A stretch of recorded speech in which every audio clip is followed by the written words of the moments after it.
Why should I be concerned about drilling holes in a perfectly good intake?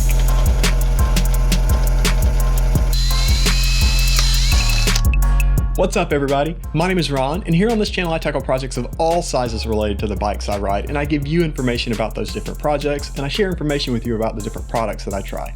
So be sure to subscribe, hit the notification bell, and enable all notifications so you'll be alerted whenever I post future videos. In today's video, I'm going to tell you how I tackle the problem of the blow-by gases and oil being vented back into the throttle body on my 2019 Harley-Davidson Street Bob with the Stage 3 kit and the Arlen Ness Monster Sucker intake. Let me start out by saying I ran into an issue when I tackled this project. Everything worked out fine in the end. You'll see all the details on how that came about, but just be aware that if you tackle a project like this, you could run into issues. Those issues could get serious, so just be prepared for that if you decide to tackle a project like this. That being said, let me tell you how this went. So it probably started for me the way it started for you. I saw a few videos and I saw how there were oil deposits in the intakes. I saw how nasty the bolts looked, and I've seen engines that have been taken apart with 5,000 or 10,000 miles, and I've seen how much extra carbon buildup there is on the tops of those pistons as reported by these different people. So I thought, well, let me take a look at my intake and see what mine looks like and see if I see any of the symptoms that they've reported on those other videos that I've seen. And wouldn't you know, when I took mine apart, it was disgusting. I could not believe how much oil there was on those bolts, and all that oil and all that residue and all that other crud, it gets pushed through those little breather holes in the head, comes out through the bolts, and ends up getting rerouted back into the intake through the throttle body. I was very surprised to see how quickly that gunk builds up on those breather bolts. As you can see in these first images, the amount of buildup here is after about 5,000 miles on the bike, and that had never been disassembled since the Stage 3 kit was put on the bike. And these next images show what it looks like after just like 2 or 3 weeks after that initial disassembly. So you can see it builds up really quickly, and to me that's just one more check in the column of let's deal with this problem. There really aren't any off-the-shelf solutions for dealing with this issue on the Arlen Ness Monster Sucker intake, so I had to come up with a way to deal with it on my own. On a lot of the stock intakes, and even on some of the Screamin' Eagle intakes, they use a standard Harley-Davidson bolt that has an attachment on the end that you can put a rubber hose on, and that's how that stuff gets rerouted and ported back into the throttle body. And that makes it really easy for dealing with because you can just reroute those hoses out instead of running them back through the throttle body. But in my case, I don't have any simple way to do that with the Arlen Ness intake, and I really didn't want this to be noticeable when looking at the bike on the outside. I just wanted to deal with the issue and have it be discreet and just route it outside away from the intake and not push all that stuff back through the throttle body. So that was kind of the overarching principle for me, is to find a way that I could do this effectively and have it not be overly obvious, but make sure it worked well. Let me also point out that when you see the fittings that I used on this project, they're going to be black. Those fittings are actually brass fittings that I did a treatment on to turn them black, and I'm not going to get into how I blackened those fittings in this video, but in the very near future I'm going to release another video where I give you all the information on that. So be on the lookout for that video so I can show you how to make those brass fittings black and what I learned along the way in that process. So what are all the parts I needed to tackle this project? I needed 2 taps, 1032 and 1/8 inch NPT, and the 2 drill bits to go with those taps, 2 1/4 inch 1032 grub screws, a uni pod filter, 2 90-degree 1/8 inch NPT to 3/16 inch hose barb fittings, a 3/16 inch Y fitting, a 3/16 inch to 3/8 inch barb fitting, several feet of 3/16 inch hose, and I went with 3/16 inch fuel line, not just vacuum hose. I figured that would be more heat resistant since that's going to be routing so close to the cylinders and the heads. And let's not forget the red Loctite and the ultra black RTV. So let me take you through the process and how I worked through this and what I learned along the way. For the Arlen Ness Monster Sucker, I really had to deal with 2 different problems to address this issue. The first one is the 2 angled ports where that gas and oil got injected back into the intake, and the second is a way to get that gas and oil redirected out of the intake and sent back to another place on the bike. So to deal with the first issue of those holes and how that gets vented back in, I found where those holes came out into the intake, and then I used my drill bits to figure out what size those holes were. And then did a little bit of research to figure out the next size up from that and what I could tap that out to, taking as little material as possible out of those holes, but still having enough to cut threads into it so that I can thread a grub screw into that. So as it turns out, the next size up that I could drill and tap was perfect for a 10/32 1/4" long grub screw. So I started by drilling those out, just taking the bare amount of material needed to get the hole deep enough for those grub screws, and then carefully cut those threads in, and then threaded the grub screws in to make sure I could get them all the way in and fully seated. Let me also point out that I used red Loctite on both of these little grub screws. I did not want any chance that these could come out and get sucked up into the motor. So I put red Loctite on them, threaded them in, and I let that cure for 24 hours before I put everything back together. So far so good. So let's head on to the next phase of the project. So to get those gases redirected out of the intake, I decided to go with a couple of 1/8 inch NPT 90-degree fittings with 3/16 inch hose barbs on them.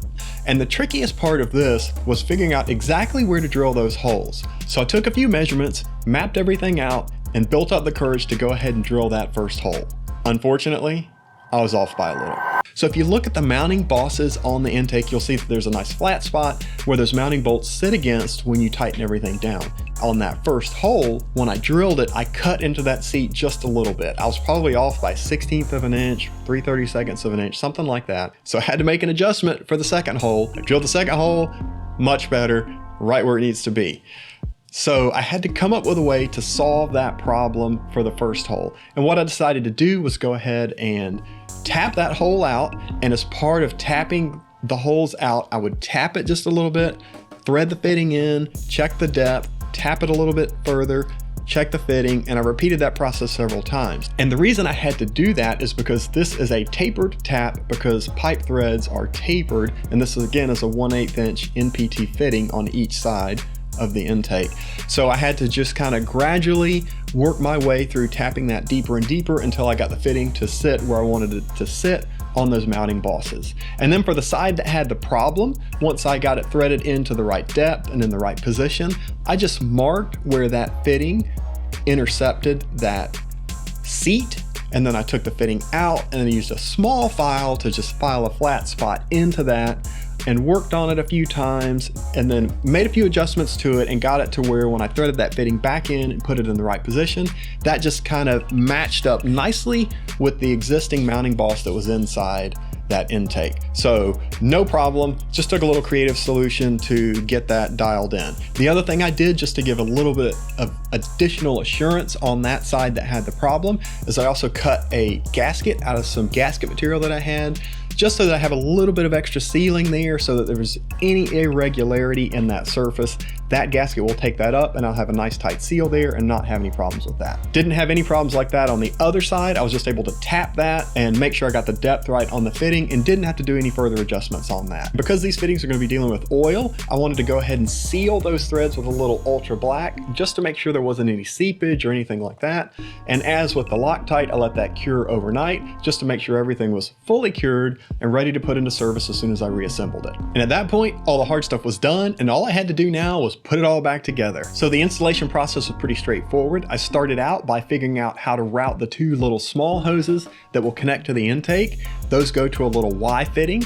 So I cut those to the right length and routed them through, connect those small little hoses up to that, and then I could just install that intake back on the bike and then make sure that everything was tight and seated the way it needed to be. At that point, all I needed to do was route the longer hose to the back of the bike, so I connected it to the Y fitting and then tried to run it in such a way that it was not obvious and just sort of blended in. Put a couple of zip ties on it, and then ran it behind the right side cover, dropped that down to the lower swing arm pivot, and put it off to the side. That way, if there's any sort of drips or any residue that comes out of there over time, that won't come out in front of the tire or hit the road in front of the tire. And at that point, all I had to do was put another barb fitting onto that vent line and put the little mini uni filter onto that, and that part is done. So I fired the bike up.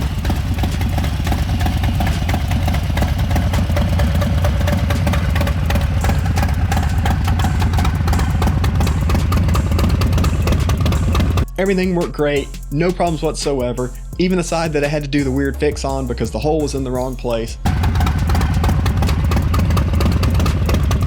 So So I'm really happy with the way it turned out. I wish both of the holes would have been exactly the right spots, but you know how it goes. Sometimes these things just don't work out the way we planned for them to.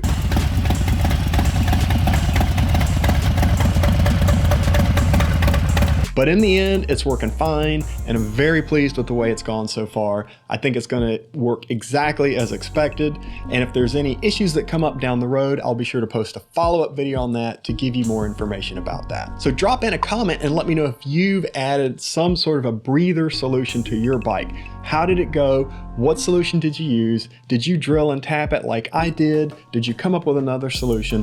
What have you tried? There's all kinds of different solutions out there, but I wasn't able to come up with any for my particular intake, so I had to go this route and come up with my own solution. But let me know what you did and how that worked. One of the other things that I'm considering for my bike is the possibility of adding a catch can to that. I don't know if I will do that, but it's definitely an option. So I'm open to that for the future. It just depends on how it goes with this filter and how much residue I get over there and how often I have to clean it and things like that. But let me know what your thoughts are on that. Have you tried a catch can on your bike, or are you just using a uni filter like this, or are you just letting it vent out through the hose? Let me know what you're doing. I'd love to hear about that, and I'm sure the rest of the folks who watch these videos would appreciate that as well. On the subject of breather solutions, let me tell you that I've also been working on an oil cap venting solution. I've run into some problems with that. I don't know if that's gonna work long-term or not. I've got one additional modification to test out to see if that addresses the problem I ran into. And depending on how that goes, I may release a video on that. If it just flat out doesn't work, I'm not gonna bother. But if I come up with a solution that does work, I'll post a follow-up video on that, and I'll be sure to link to that here if I do post that video. And as I mentioned, I'm also going to post a follow-up video going through the process I use for blackening those brass fittings. That may come in handy if you want to put fittings on your bike and you don't want that shiny brass to be showing up. Be on the lookout for that future video where I give you the information on how I did that, what process I used, and how it worked, and what I learned along the way. And if you found this video beneficial or useful, please do hit the thumbs up button and share it with your friends. That really helps the channel out, and I appreciate it a lot. If you're new to the channel, welcome. Please do consider subscribing, hitting that notification bell, and enabling all notifications so you'll be alerted whenever I post new videos. Thanks so much for watching. Enjoy the ride. I'll see you next time.